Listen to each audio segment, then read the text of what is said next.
Tuhanlah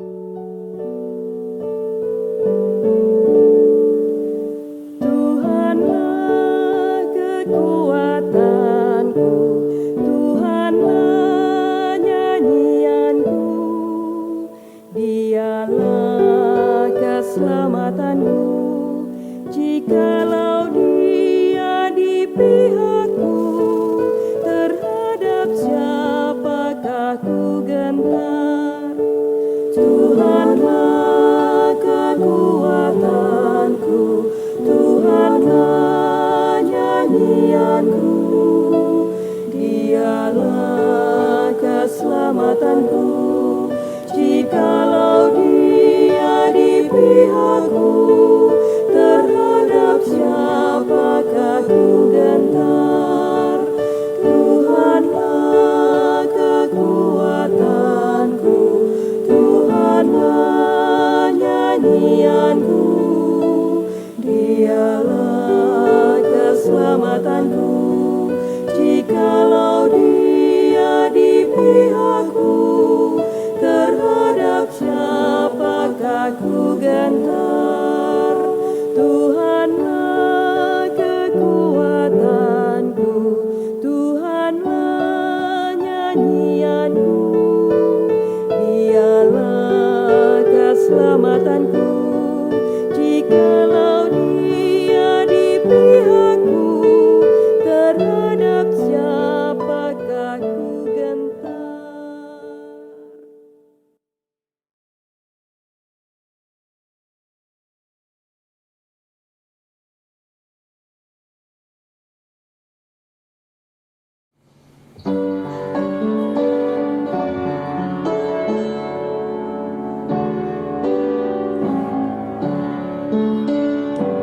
Setiamu Tuhanku tiada bertara, dikala suka di saat gelap.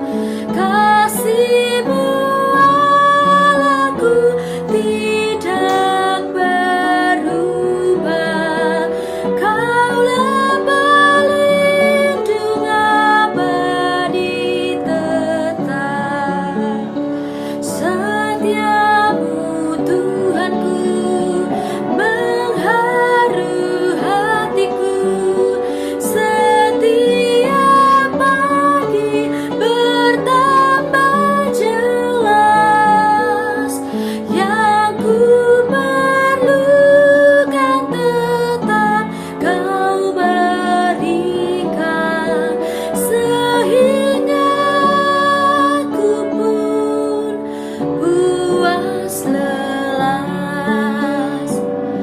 Damai-Mu Kau beri dan pengampunan, dan rasa khawatir pun hilang lenyap. Karena ku tahu pada masa mendatang, Tuhan temanku di terang dan gelap. Setiamu Tuhanku mengharu hatiku.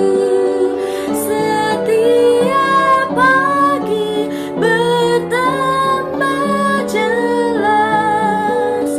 Yang ku perlukan tetap Kau berikan, sehingga aku pun puas lelas.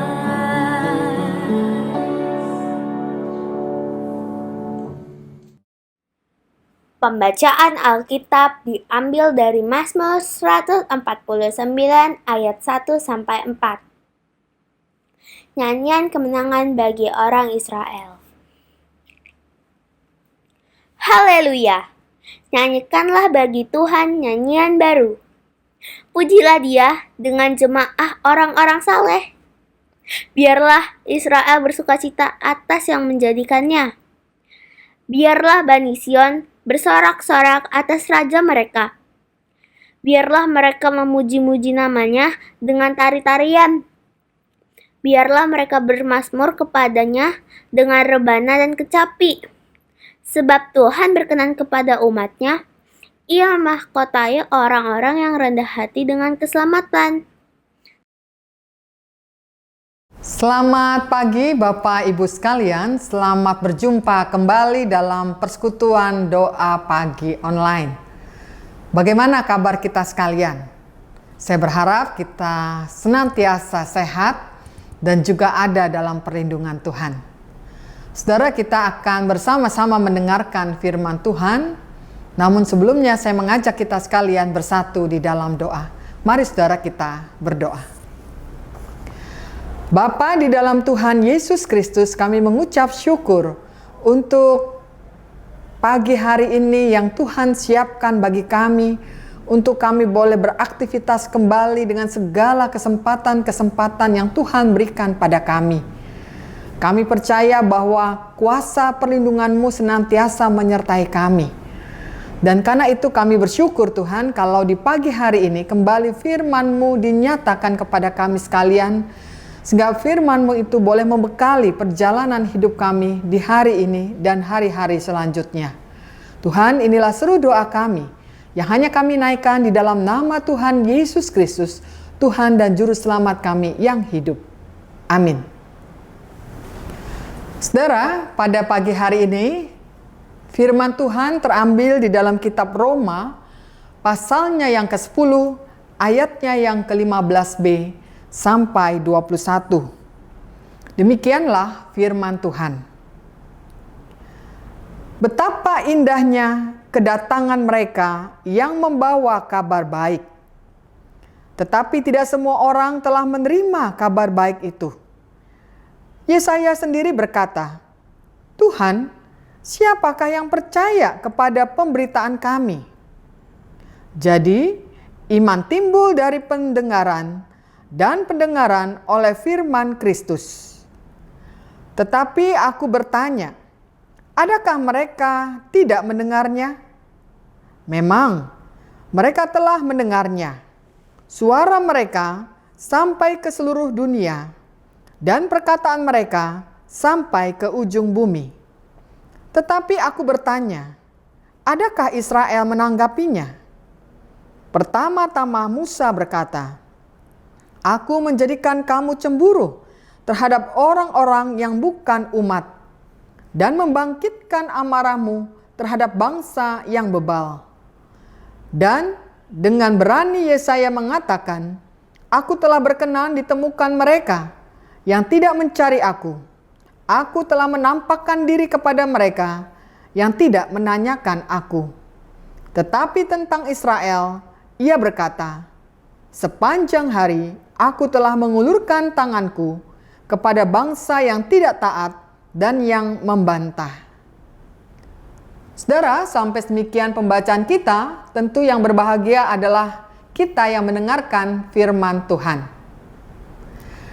Saudara, tema khotbah pada doa pagi online ini adalah iman yang beraksi dan bersaksi.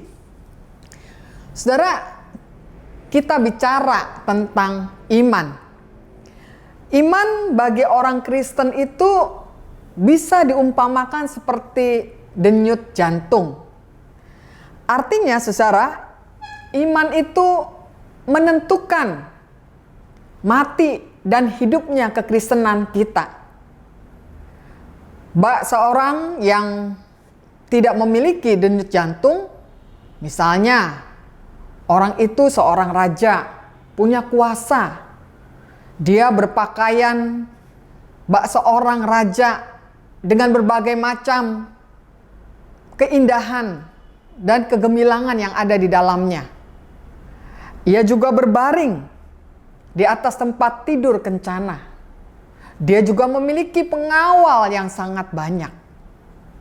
Tapi apalah artinya itu jika ternyata ia tidak memiliki denyut jantung?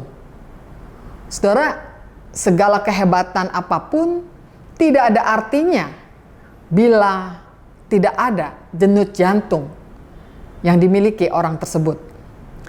Nah, kalau ini dikaitkan dengan kehidupan kita sebagai seorang Kristen, apa artinya juga kita membangga-banggakan kekristenan kita apabila kita tidak memiliki iman yang sungguh-sungguh, iman yang serius. Sebab ibarat denyut jantung itu, itulah iman. Itulah sesuatu yang sangat penting dalam kehidupan kekristenan kita. Nah, karena itu saudara, hari ini kita bersyukur karena kita dipertemukan dengan Rasul Paulus yang juga berbicara kepada jemaat di Roma tentang bagaimana kehidupan orang-orang Israel di zaman dulu, artinya di zaman Perjanjian Lama. Saudara, orang-orang Israel di zaman Perjanjian Lama itu boleh dikatakan adalah tipe orang yang bebal. Tipe orang yang seringkali sulit untuk diajak berubah. Kehidupan mereka, saudara, seringkali memberontak terhadap Tuhan. Makanya tidak heran ya kalau orang-orang Israel itu dikenal sebagai orang-orang yang tegar tengkuk pada zamannya. Nah, saudara, itulah kenyataan yang terjadi ketika orang-orang Israel telah diperdengarkan firman Tuhan dalam perjalanan hidup mereka, tetapi mereka mengabaikan apa yang dinyatakan. Bahkan boleh dikatakan bahwa firman Tuhan itu senantiasa diperdengarkan kepada mereka, yakni di dalam mulut mereka. Dan mereka juga senantiasa boleh melihat bagaimana firman Tuhan itu begitu dekat, karena firman Tuhan itu diberitakan sampai ke ujung bumi. Tapi rupanya saudara, itulah yang membuat para nabi itu menjadi kesal. Nah, salah satunya kalau kita baca dalam pembacaan kita adalah Nabi Yesaya. Yesaya pun menyampaikan dan mengadukan kepada Tuhan. Dia mengatakan, Tuhan, siapakah yang percaya kepada pemberitaan kami? Kenapa? Karena seringkali pemberitaan firman Tuhan disampaikan kepada orang-orang Israel, tapi mereka tetap saja tidak mau mendengarkannya. Dan lagi, saudara, kita melihat bahwa ketika juga disampaikan pemberitaan tentang keselamatan di dalam Yesus Kristus dengan kedatangan Mesias, namun mereka menolak Mesias yang sebenarnya sudah lama mereka nanti-nantikan. Maka kalau kita lihat kemudian, saudara, Allah akhirnya beralih kepada bangsa-bangsa lain. Allah kemudian memberitakan keselamatan itu kepada bangsa-bangsa di luar Israel. Bangsa-bangsa itu justru sebaliknya. Mereka merespon secara positif pemberitaan firman Tuhan. Mereka merespon secara positif berita tentang kedatangan Mesias di dalam dunia ini. Itulah sebabnya kita tidak heran bahwa Allah senantiasa menegur bangsa Israel. Namun apakah kemudian Allah membiarkan bangsa Israel dan tidak lagi memperdulikan mereka? Walau demikian, saudara, ternyata Allah tidak pernah menutup rapat-rapat kasih setianya kepada bangsa Israel. Allah tetap menyatakan keselamatannya kepada mereka. Allah menyatakan belas kasih-Nya kepada mereka. Jadi kita melihat di sini hati Allah itu hati yang penuh belas kasihan yang senantiasa tertuju kepada bangsa Israel. Nah, itulah sebabnya Ia tetap mengajak bangsa Israel untuk kembali kepadanya dan menikmati kasih karunia Allah.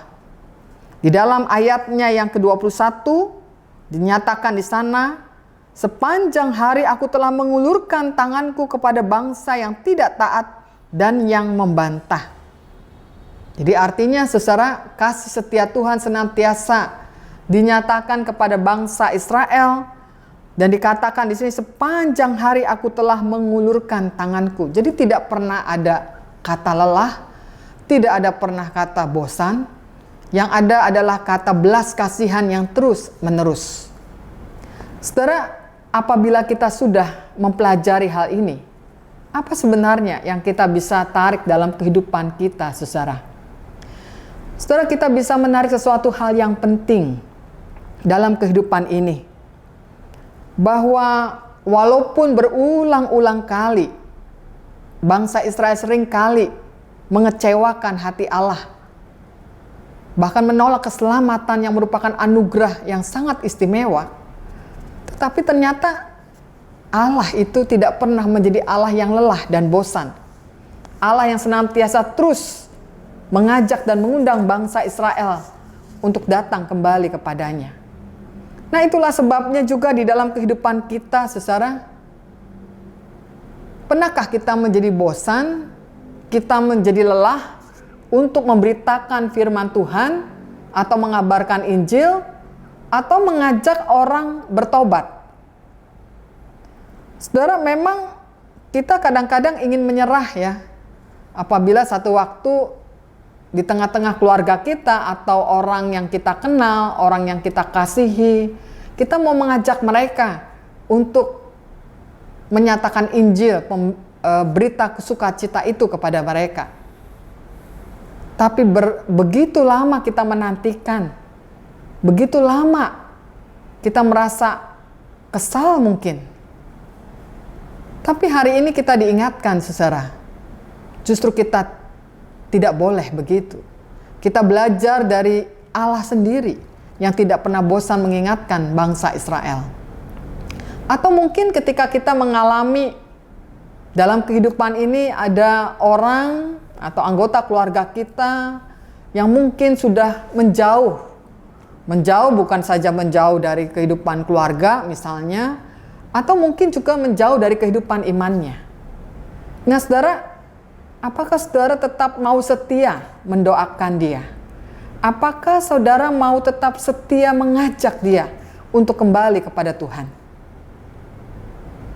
Kalau kita menjadi lelah dan kita menjadi bosan dan tidak lagi mau memakai kesempatan yang ada, saudara, tentu kehidupan ini menjadi binasa. Kalau kita membaca di dalam 2 Petrus 3 ayatnya yang ke-9, dikatakan demikian, saudara. Tuhan tidak lalai menepati janjinya. Sekalipun ada orang yang menganggapnya sebagai kelalaian, tetapi ia sabar terhadap kamu. Karena ia menghendaki supaya jangan ada yang binasa, melainkan supaya semua orang berbalik dan bertobat. Saudara, itulah panggilan Tuhan Yesus datang ke dalam dunia. Dia menginginkan tidak ada satupun orang yang binasa. Karena itu, sampai detik ini, di dalam kesabaran Tuhan yang luar biasa itu, dia tetap mengundang orang-orang berdosa, bahkan seperti kita sekalipun, untuk berbalik dan bertobat. Nah, kalau saja Allah dalam kesabaran yang begitu luar biasa tetap memberikan kesempatan demi kesempatan kepada hidup kita, bagaimana mungkin kita bisa mengatakan, saya sudah lelah Tuhan, saya sudah capek Tuhan mengingatkan dia, dan biarlah dia binasa dengan kehidupannya sendiri. Saudara, hari ini kita ingin menyatakan tentang iman kita. Iman yang beraksi dan bersaksi. Justru di saat-saat seperti inilah kita diajak Tuhan untuk menyatakan iman yang beraksi dan bersaksi itu. Mungkin kepada orang-orang yang kita tahu kita sudah lelah mengingatkannya. Tapi disinilah iman tumbuh dari perdengaran. Iman akan bertumbuh ketika kita semakin boleh menyertakan Tuhan, menyertakan Roh Kudus di dalam segala keterbatasan kita untuk mengundang orang untuk mengenal Tuhan dan juga untuk boleh merasakan bagaimana Tuhan ingin orang-orang itu berbalik dan bertobat kepadanya. Hari ini, saudara dan saya dipanggil untuk hidup di dalam iman yang beraksi dan juga bersaksi. Semua itu kita lakukan untuk kemuliaan nama Tuhan. Amin. Ya Tuhan, kami datang kepadamu untuk menaikkan doa syafaat. Kami ingin berdoa untuk situasi politik yang memanas akibat pembakaran Al-Quran ataupun juga penyobekan Al-Quran. Kami berdoa agar pemerintah di sana dapat mengendalikan situasi dengan baik, supaya demonstrasi-demonstrasi tidak berdampak luas ke negara-negara lain, dan termasuk juga di Indonesia. Biarlah Tuhan juga menolong agar pemerintah mampu menjaga kerukunan umat beragama dengan baik. Kami berdoa saat ini juga untuk bencana di Indonesia, baik itu erupsi Gunung Sinabung, gempa di Bengkulu, gempa di Maluku, Laut Banda.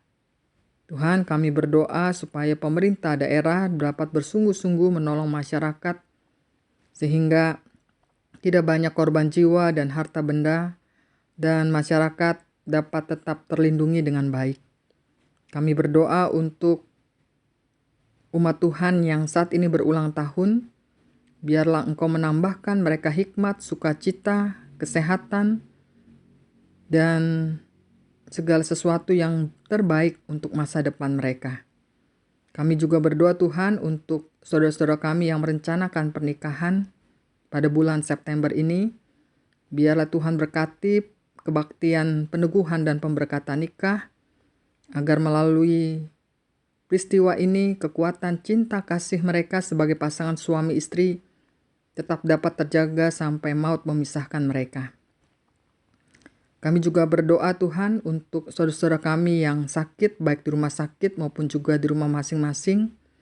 Tuhan beri mereka kekuatan, penghiburan, kesembuhan, dan mereka boleh meyakini akan pertolongan Tuhan di tengah-tengah penderitaan mereka. Kami juga berdoa Tuhan untuk saudara-saudara kami yang berduka.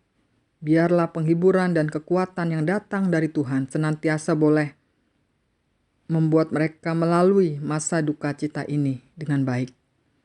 Tuhan, kami juga ingin berdoa untuk Lembaga Alkitab Indonesia yang menerjemahkan Alkitab ke bahasa-bahasa suku terpencil. Biarlah melalui penerjemahan ini banyak orang yang dapat mengenal Yesus Kristus sebagai juru selamat dalam hidup mereka. Dan keselamatan ada dalam hidup mereka ya Tuhan. Tuhan, kami juga ingin berdoa untuk ibadah streaming atau online yang dilaksanakan oleh gereja tetap mampu menguatkan iman umat di tengah-tengah masa pandemi ini khususnya. Kami berdoa juga secara khusus untuk Pokja Multimedia agar mampu menayangkan ibadah-ibadah yang berkualitas sehingga umat merasa terlayani dengan baik dan dapat melaksanakan ibadah dengan sungguh-sungguh.